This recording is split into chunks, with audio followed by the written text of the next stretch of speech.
बिस्मिल्लाहिर्रहमानिर्रहीम। स्टूडेंट, आज हम business mathematics Icom part 1 chapter 3 start कर रहे हैं, इंटरेस्ट एंड एनविटीज़। ठीक है, बहुत इम्पोर्टेंट टॉपिक है और इसको स्टार्ट करते हैं। सबसे पहले हम बात करते हैं इंटरेस्ट, ठीक है, फिर एनविटीज़ पर आएंगे। इंटरेस्ट की दो टाइप्स होती हैं, सिंपल इंटरेस्ट और कंपाउंड इंटरेस्ट। इंटरेस्ट होता क्या है? जब भी हम किसी से कोई अमाउंट बोरो करते हैं, उधार लेते हैं, या किसी को कोई अमाउंट उधार देते हैं एक ख़ास वक्त के लिए, 1 साल के लिए, 2 साल, 5 साल के लिए, और उस अमाउंट पर हम कुछ एक्स्ट्रा पे करते हैं एज अ फ़ीस। असल रकम के अलावा कुछ एक्स्ट्रा अमाउंट अगर हम पे करते हैं, तो वो जो एक्स्ट्रा अमाउंट हम पे करते हैं या हमें दी जाती है जब हम किसी को उधार देते हैं, तो वो एक्स्ट्रा अमाउंट को हम क्या कहते हैं? इंटरेस्ट कहते हैं। तो सपोज़ एक एग्जांपल ले लेते हैं कि आपने 1 लाख रुपए जो है वो उधार लिए 5 साल के लिए, ठीक है। तो जो अमाउंट आपने उधार ली, तो आपके पास जो अमाउंट आई, उस अमाउंट को हम क्या कहते हैं?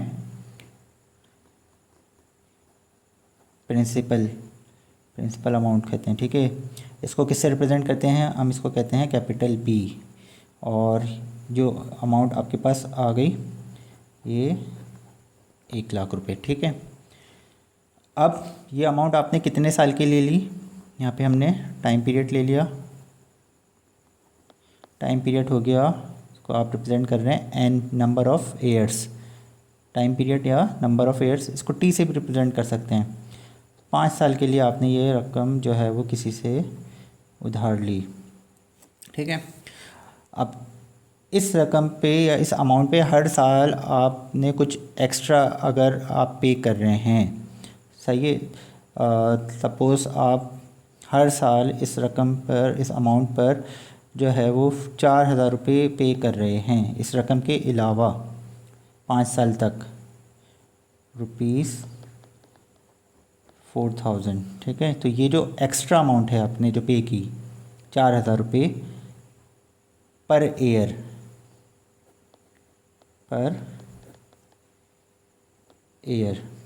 इसे पर ईयर या पर एनम भी कह सकते हैं। तो ये अमाउंट जो आप कह रहे हैं पे कर रहे हैं, इस अमाउंट को हम क्या कहते हैं? इंटरेस्ट अमाउंट या इंटरेस्ट, ठीक है। तो वो असल रकम, उसको प्रिंसिपल अमाउंट, जितने साल के लिए टाइम पीरियड है, नंबर ऑफ़ ईयर्स, और जो सालाना उस पर हम जो पे कर रहे हैं एक्स्ट्रा अमाउंट, वो अमाउंट क्या कहलाएगी? इंटरेस्ट कहलाएगी। अगर यही एक्स्ट्रा अमाउंट हमें परसेंटेज में बता दिया जाए, अमाउंट के जी आपने हर साल 4% पे करना है, ठीक है, या 3% पे करना है, या 5% या 10%, जो भी रेट दिया हुआ है यहाँ पे हमने, तो 4,000 लिया तो ये 4% बन रहा है। तो अगर अमाउंट ना बताई जाए कि जी 4,000 हर साल पे करना है एक्स्ट्रा, बस ये बता दिया जाए कि जी 4% आपने पे करना है, तो अगर परसेंटेज में अमाउंट दे दिए तो अब वो इंटरेस्ट रेट कहलाएगा, अब वो इंटरेस्ट नहीं कहलाएगा। अगर अमाउंट में दिया हुआ है तो इंटरेस्ट कहलाएगा, और परसेंटेज में दिया हुआ है तो अब इसको हम क्या कहेंगे? इंटरेस्ट रेट इसको हम स्मॉल आर से रिप्रेजेंट करेंगे। ये कितना आ गया? 4% पर ईयर या पर एनम। एनम का मतलब भी साल होता है, ईयर का मतलब भी साल होता है। अच्छा, ज़रूरी नहीं है ईयरली हो, मंथली भी हो सकता था, क्वार्टरली भी हो सकता था, सेमी एनुअली भी हो सकता है, और एनुअली भी हो सकता है, और कंटिन्यूसली भी हो सकता है।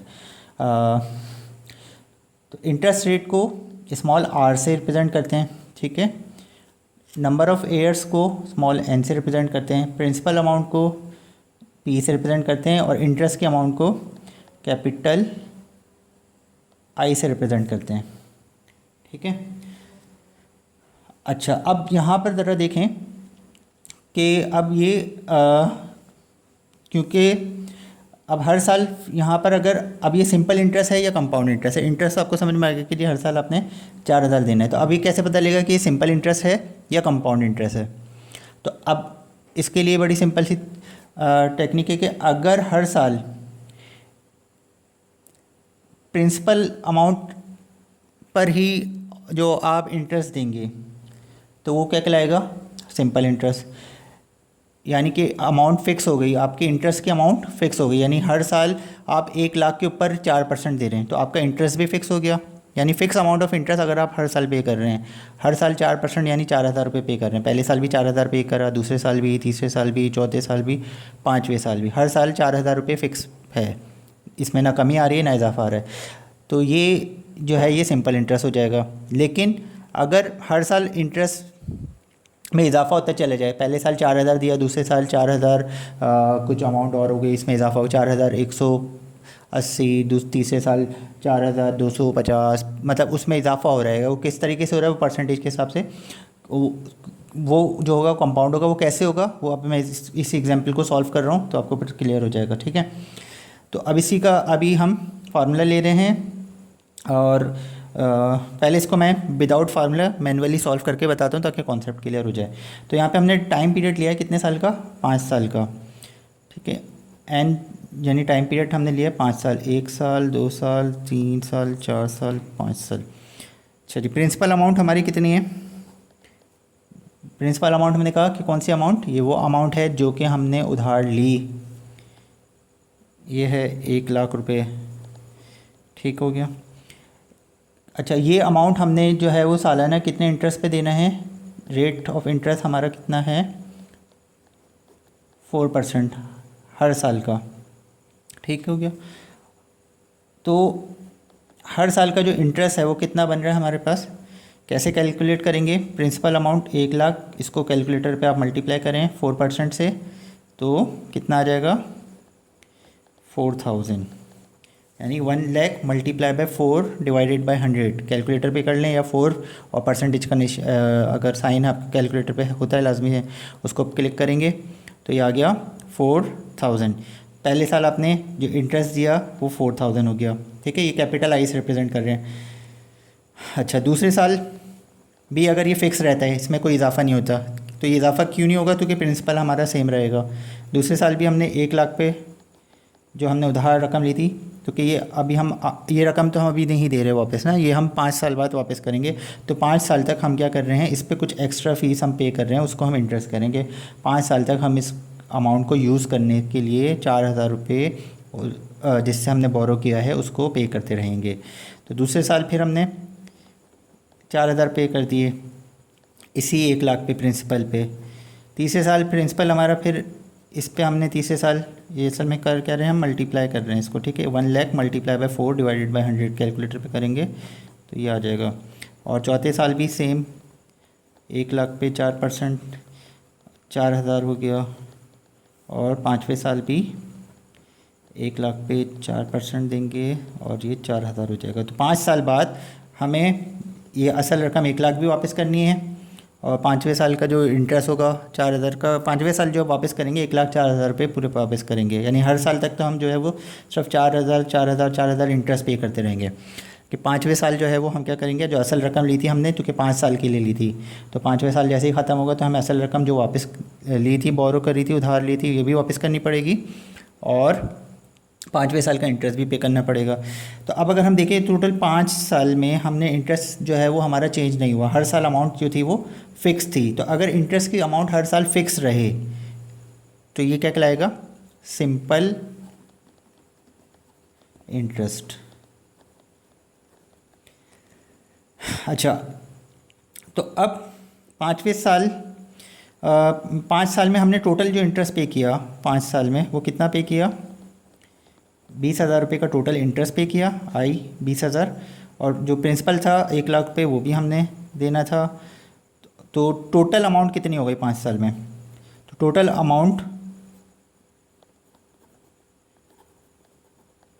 कैसे निकालेंगे, 1 लाख और 20,000 दोनों को प्लस करेंगे। टोटल अमाउंट को हम रिप्रेजेंट करते हैं,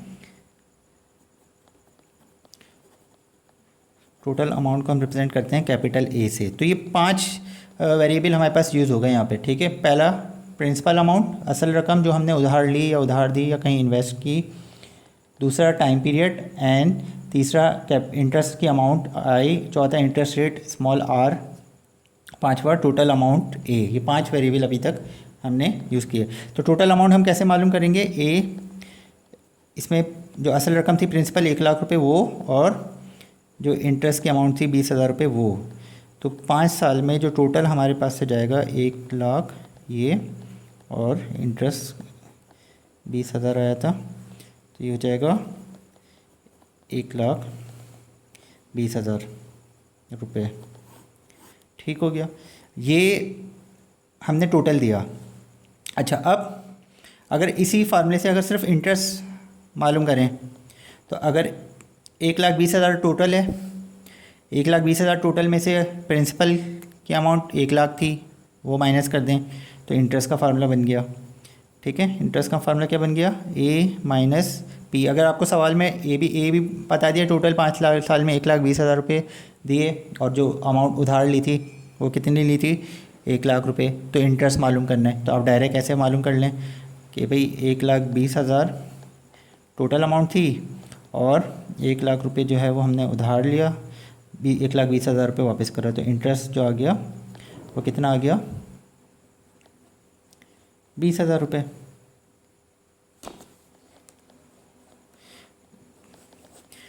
अच्छा, अब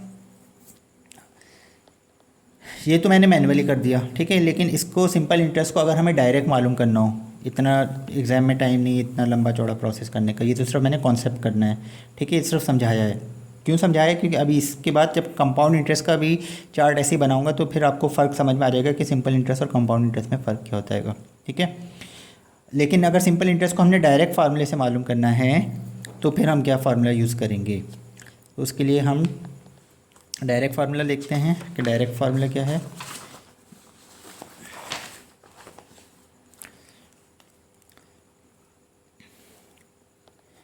सिंपल इंटरेस्ट, इसका डायरेक्ट फार्मूला है आई, यानी इंटरेस्ट, सिंपल इंटरेस्ट यानी इंटरेस्ट के अमाउंट मालूम करने के लिए जो फार्मूला है वो क्या है? पी यानी प्रिंसिपल अमाउंट, इसको मल्टीप्लाई करेंगे इंटरेस्ट रेट से, और मल्टीप्लाई करेंगे कितने साल के लिए है। प्रिंसिपल अमाउंट हमारी 1,00,000, रेट हमारा कितना था? 4%। 4% को 4 डिवाइडेड बाय 100 लिख देंगे। 4 इसको कहते हैं, इससे पर कहते हैं, और ये सेंट हो गया, सेंट 100 को कहते हैं। ठीक है, 4%, और टाइम कितना था? 5 साल। ये 2 ज़ीरो और ये 2 ज़ीरो तो कैंसिल हो गए। 4 5 ज़ा 20, 21 ज़ा 20, कितने ज़ीरो बचे? 1 2 3। तो ये डायरेक्ट फार्मूले से इंटरेस्ट कितना आ गया? 20 साल। वहाँ पे हमने स्टेप बाय स्टेप करा था, तो वहाँ से भी हमारा है वो हर साल का 4,000 आ रहा था, तो टोटल जब करा था तो भी 20,000 आ गया था। ठीक है, तो ये मैनुअल प्रोसेस आपको नहीं करना, सालाना कैलकुलेशन नहीं, आपको सिर्फ इस फार्मूले से इंटरेस्ट की अमाउंट निकाल के दिखानी है। सिंपल इंटरेस्ट का जब सवाल आएगा तो आपको पता कैसे चलेगा कि ये सिंपल इंटरेस्ट है? क्योंकि इसमें अमाउंट ऑफ इंटरेस्ट जो होगी वो फिक्स होगी, और क्वेश्चन रीड करके कैसे पता चलेगा वो भी मैं कंपाउंड इंटरेस्ट के बाद जब क्वेश्चन बताता हूँ तो उसमें आपको फ़र्क बताऊँगा कि क्वेश्चन पढ़ के आपको कैसे अंदाज़ा लगाना है। अच्छा, अब यही अगर कंपाउंड इंटरेस्ट हो जाए तो फिर क्या होगा?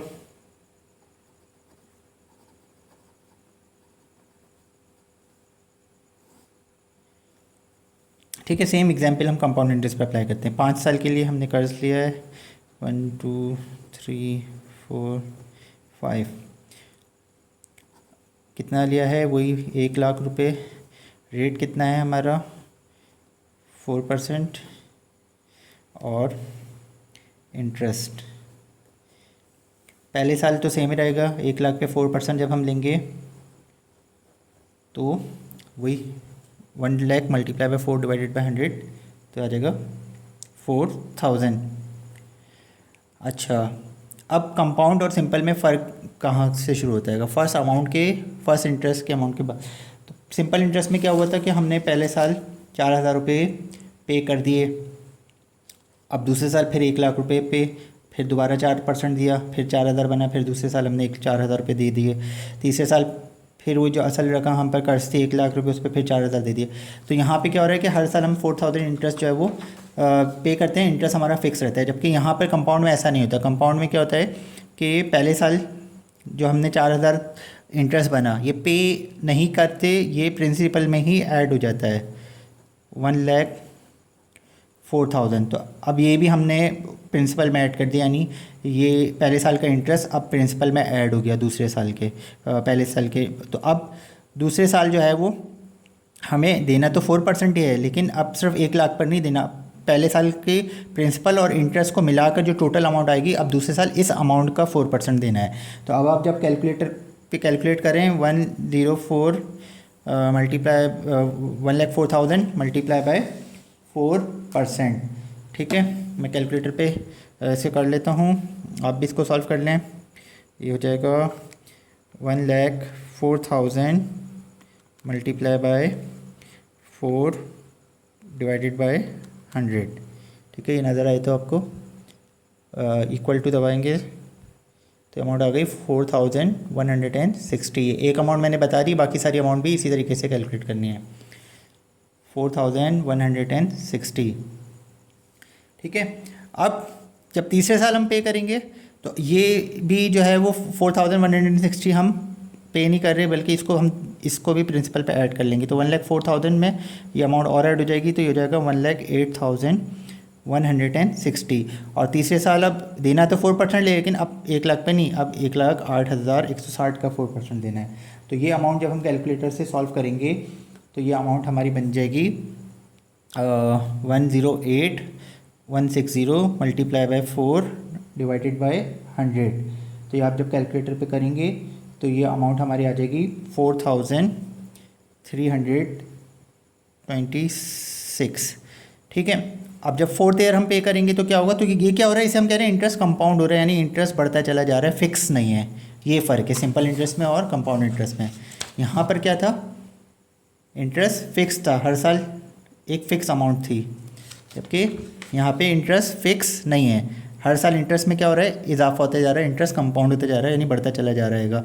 अब चौथे साल जब हम पे करेंगे तो 1,08,000 में मज़ीद ये 4,000 और ऐड कर लेंगे, तो ये अमाउंट हो जाएगी हमारे पास 1,12,486, 160 और 320, ठीक है। 1,12,486 और अब इस पे भी हम कितना पे करेंगे, 4%। तो इसको मैं कैलकुलेटर से कर लेता हूँ और ये अमाउंट आ रही है 112 multiply by 486, sorry 112,486 multiply by 4 divided by 100। तो ये अमाउंट तकरीबन राउंड ऑफ करके आ रही है 4,500। अच्छा, अब ये दोबारा अगले साल जब 5वें साल का इंटरेस्ट पे करेंगे तो ये इसमें ऐड हो जाएगा 1,16,986, 1,12,000 और 4,000, 1,16,500, 400, 900, 86 हो गया, और ये 4%। तो अब जब इसका 4% हम कैलकुलेट करेंगे 1,16,986 multiply by 4 divided by 100 equal to, तो अमाउंट आ रही है 4,679, ठीक है। अब इसको अगर हम टोटल कर लें तो ये इन सबको टोटल करते हैं, तो टोटल करने के बाद जो अमाउंट बन रहेगी हमारी ये हो रही है 21,665। तो यहाँ पर आपने देखा कि इंटरेस्ट जो है वो कितना हो गया, 21,665, यानी 21,665, और जबकि यहाँ पर इंटरेस्ट जो था वो कितना था, 20,000। तो इसका मतलब ये कंपाउंड में इंटरेस्ट जो है वो बढ़ता है, ज़्यादा देना पड़ता है, सिंपल में इंटरेस्ट कम होता है। तो सिंपल में क्या फ़र्क पता चला कि सिंपल में प्रिंसिपल क्योंकि चेंज नहीं होता और इसलिए इंटरेस्ट जो है वो हर साल फिक्स होता है, जबकि कंपाउंड में क्योंकि यहाँ पे हो क्या रहा है कि हम लोग हर साल पे कर देते हैं, सिंपल में ना इंटरेस्ट तो हमने पे कर दिया, 4,000 का जो इंटरेस्ट था पहले साल का बना वो पे कर दिया, दूसरे साल हमारा फिर वही 1,00,000 रुपये आ गया। अच्छा, अब दूसरे साल फिर 1,00,000 पे 4,000 पे करा, फिर वही तो इस तरीके से यहाँ तो हर साल हम 4,000 पे कर रहे हैं, जबकि यहाँ पे क्या हो रहा है कि हम पे नहीं कर रहे, बल्कि वो अगले साल के इंटरेस्ट में, अगले साल के प्रिंसिपल में ऐड होके उस पर भी इंटरेस्ट अब देना पड़ रहेगा। तो इस तरीके से ये बढ़ता चला जाता है। तो यहाँ पर टोटल 5 साल बाद 21,665 का इंटरेस्ट बना, और जो असल रकम थी वो 1,00,000 रुपये की प्रिंसिपल जो हमने कर्ज़ ली थी वो 1,00,000 रुपये ही है जो कर्ज़ लिया था। तो 5 साल बाद अब यहाँ पर हमें कितना देना है, 1,00,000 ये और 21,600। तो टोटल अमाउंट का जो हमारा फार्मूला था वो कितना था, A = P + I, यानी principal amount plus interest amount. तो प्रिंसिपल अमाउंट तो हमारी 1,00,000 है और इंटरेस्ट अमाउंट हमारी आई थी 21,665। तो जब दोनों को ऐड करेंगे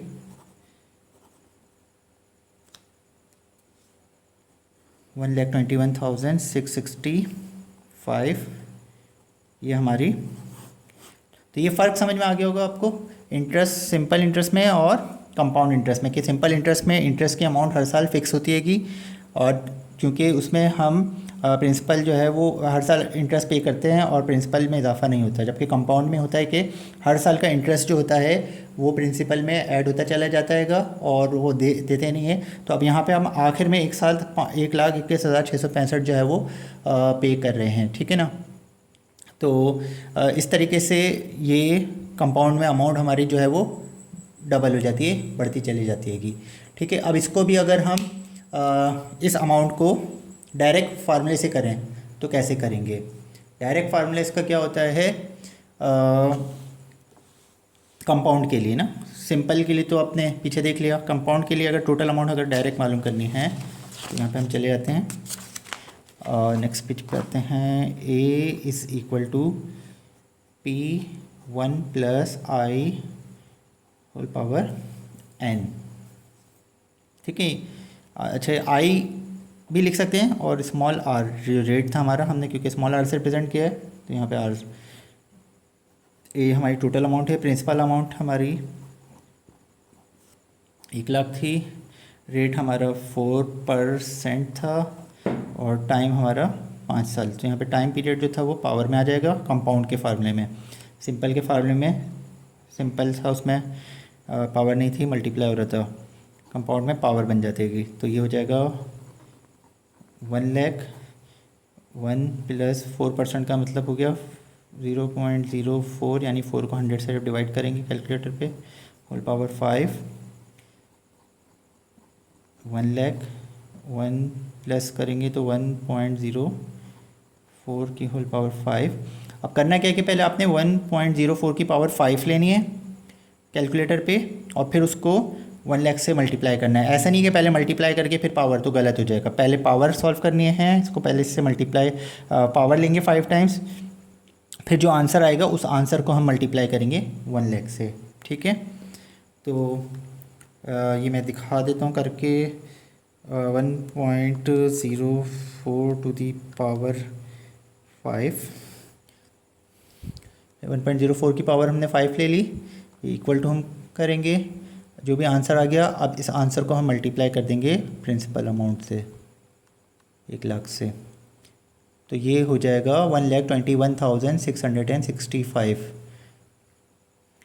तो टोटल अमाउंट आ गई हमारे पास 1,21,665, ठीक है। ये डायरेक्ट फार्मूले से आ गई और यही हमने मैनुअली जो कर रहा था तब भी हमारी अमाउंट सेम आ रही थी, ठीक है। ये हमने साल बाय साल का कैलकुलेशन करके दिखाया था। तो एग्ज़ाम पे हमने क्या करना है, ये तो कैलकुलेशन सिर्फ फ़र्क बताने के लिए कि सिंपल में कंपाउंड में फ़र्क क्या है। तो एग्ज़ाम में आपको डायरेक्ट फार्मूले से सॉल्व करना है। तो ये फार्मूला आपको याद होना चाहिए, P1 + R to the power n। इस फार्मूले से करेंगे तो डायरेक्ट अमाउंट आ जाएगी। अब अगर इंटरेस्ट मालूम करना है तो इंटरेस्ट आपको पता है कि अगर टोटल अमाउंट में से प्रिंसिपल अमाउंट माइनस कर दें तो हमें इंटरेस्ट पता चल जाएगा। तो टोटल अमाउंट कितनी है हमारी जो हमने पे की 5 साल में, 1,21,665, और जो असल रकम थी उधार जो हमने लिया था 1,00,000 रुपये का, अगर वो हम माइनस कर दें तो इंटरेस्ट हमें पता चल जाएगा 21,665 का। ये हमारा इंटरेस्ट 5 साल में कंपाउंड इंटरेस्ट बना, ठीक है। देख लें, यहाँ से हमने साल ईयर कैलकुलेट करा था तो भी ये अमाउंट आ रही थी, और डायरेक्ट कैलकुलेट कर लिया तो भी यही अमाउंट आ रही है। ठीक है, अभी इस वीडियो को यहीं पे स्टॉप करते हैं और इसी को कंटिन्यू करेंगे हम नेक्स्ट वीडियो में।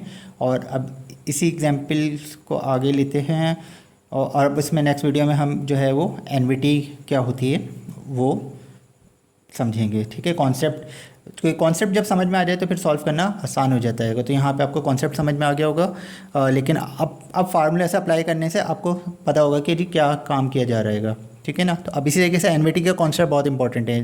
तो नेक्स्ट वीडियो में हम एनवीटी भी समझेंगे और फिर उसके बाद क्वेश्चंस भी करेंगे। तो आज की वीडियो यहीं तक।